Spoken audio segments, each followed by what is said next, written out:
I know so many people who made terrible decisions about which company to join because of the great manager lie, the great manager lie, right? Only work for great managers, only follow great managers, right? Like, who can argue against this advice? Like, only follow great managers, right? Follow great managers and all the rest will fall into place with your career, right? Okay, if you really believe this, let me ask you this, okay? Simple question. Let's say, let's say you were given the ability to travel back in time, okay? So now you, through some time machine, you went back to 2002, the year 2002. And let's just say you got an offer from Google, the company, in 2002.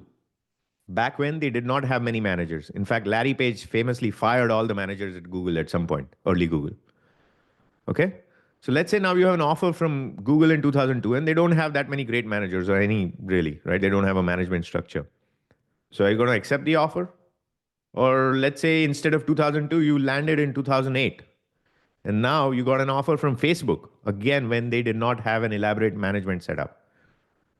So you're going to reject the offer because they don't have great managers lined up. And maybe your manager is some 23-year-old who just graduated from Stanford 2 years ago. You're going to reject the offer at Facebook in 2008? Would it be smart to do that? So here's the deal. Here's the reality, okay? If you decline the offer because you're not impressed with your prospective manager, right? Like, consider this, okay? Companies, I understand some of you are thinking Shreya, survivorship bias. You're thinking of the airplane with the red dots. I know all this. Of course, I know all this, right? I know what each of you is thinking, right? The point is, you're still wrong. You are still wrong. So let me explain how. All right.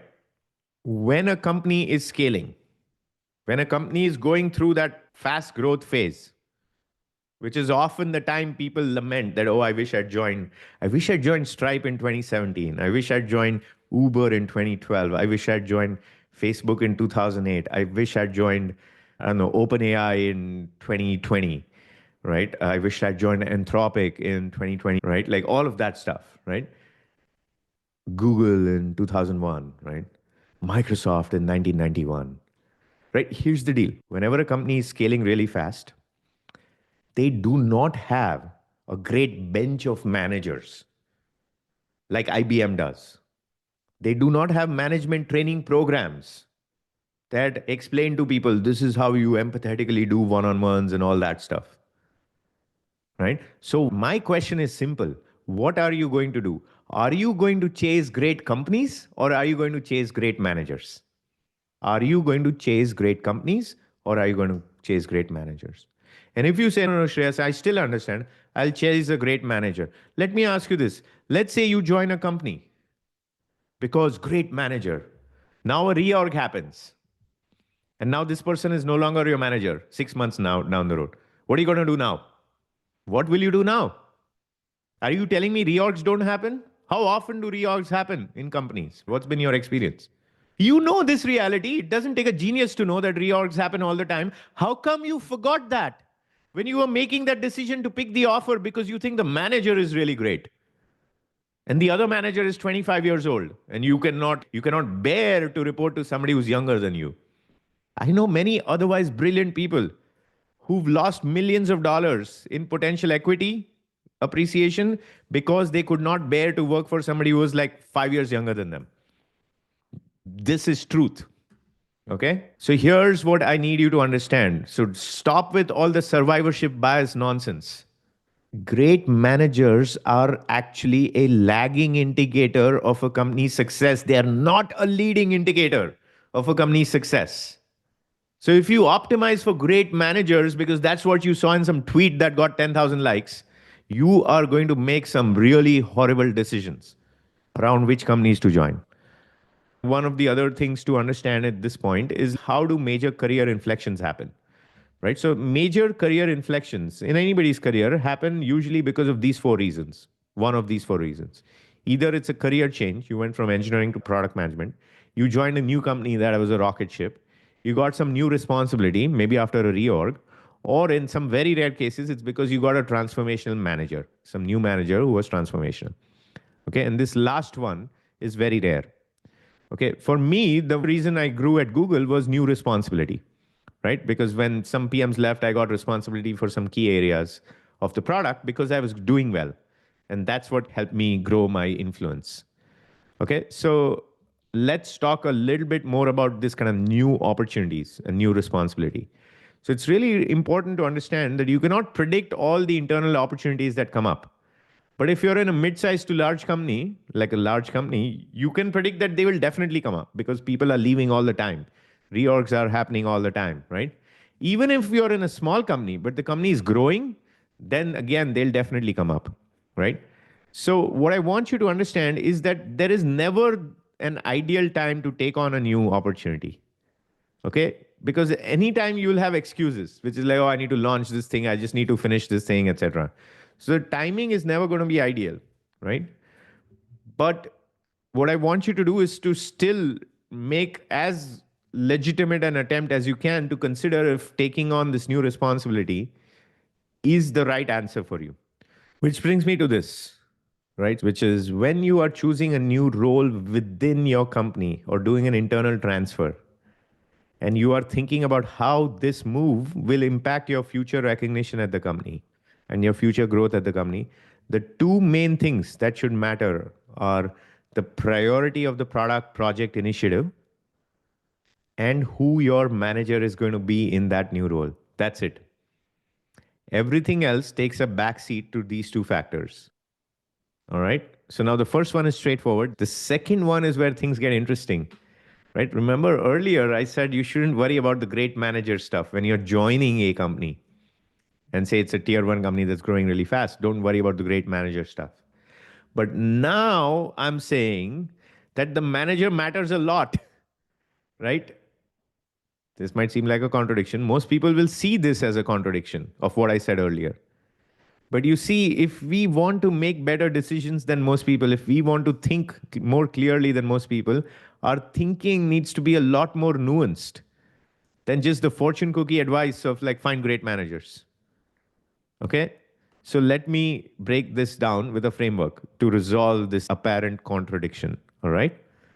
So if I post on Twitter or LinkedIn to say that it's not always a good idea to pick your next role based on who your manager is going to be, it's not always a good idea to pick your next role based on who your manager is going to be, I guarantee within 5 minutes, someone will reply very angrily saying, well, at my previous company, I had a toxic manager and that was terrible for me. So, Shreyas, you are wrong. You are a terrible human being. Okay. Now, the problem is this person who's replying like this, they're falling prey to the trap of binary thinking. What they think in their head, in their binary thinking world, there are only two types of managers. There's a great manager and then there's a toxic manager, right? But that is not how the real world works. The real world is not split just into these two categories of like great manager and toxic manager. Here's how the real world works. In the real world, if you aren't at a junior IC level and you're actually good at the job, you will have different, like there are different types of managers along some continuum. So there is certainly there's the great manager, but then one notch below that, there is a competent manager. And then below that is the competent but overwhelmed manager, the manager who doesn't have time for you.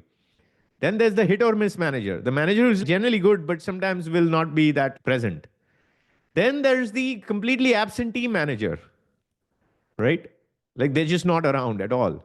Then there is the counterproductive. This is a manager that is actually counterproductive. Not that they're productive, they're counterproductive, right? So they negate the effects of your work. And then lastly, there's the toxic manager. So here, that is how the world actually works. Not just this binary of great manager and toxic manager. Okay. So here's my framework now of weighing the manager in my decision. Okay.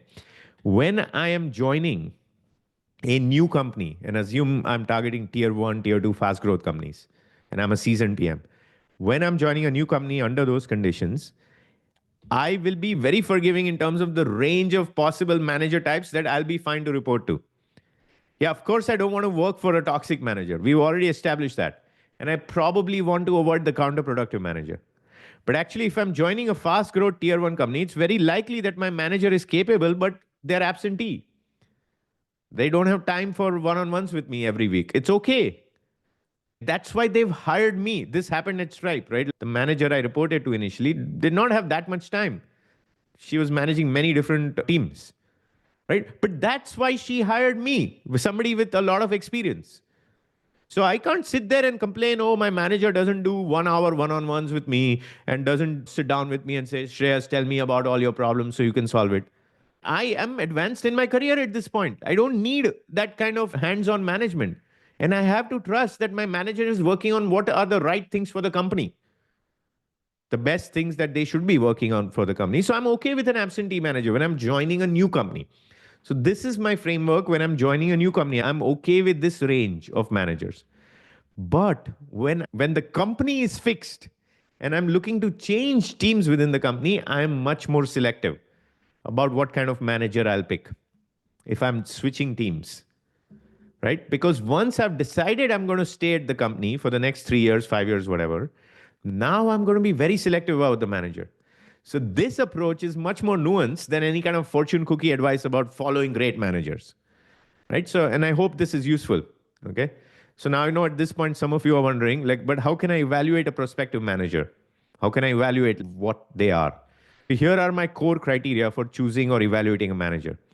And I'll again say this applies to the top 20, 25% PMs. It doesn't apply to everyone. But here's what I look for, right? I look for how will this manager make it easier for me to get things done? Because obviously that's a core part of my job. Second, I always assume that I can delegate some things to my manager. At some point in my career at Stripe, I actually layered myself. I hired my manager because I did not want to do certain things or some optics activities. So I went out and got a manager for myself. Like I literally hired somebody from the outside when I was leading Stripe Terminal. So you can actually delegate things you don't like doing to your manager, right? Then another one I want to understand is, can they see that I am top talent? Can they understand that? I want to figure that out. And then I want to also establish in some cases, what is their credibility in the org? Do other people believe them? Right? Are other people, do they find them credible? Because they're going to be an advocate of mine, right? And so are they going to be a huge advocate for me across the company?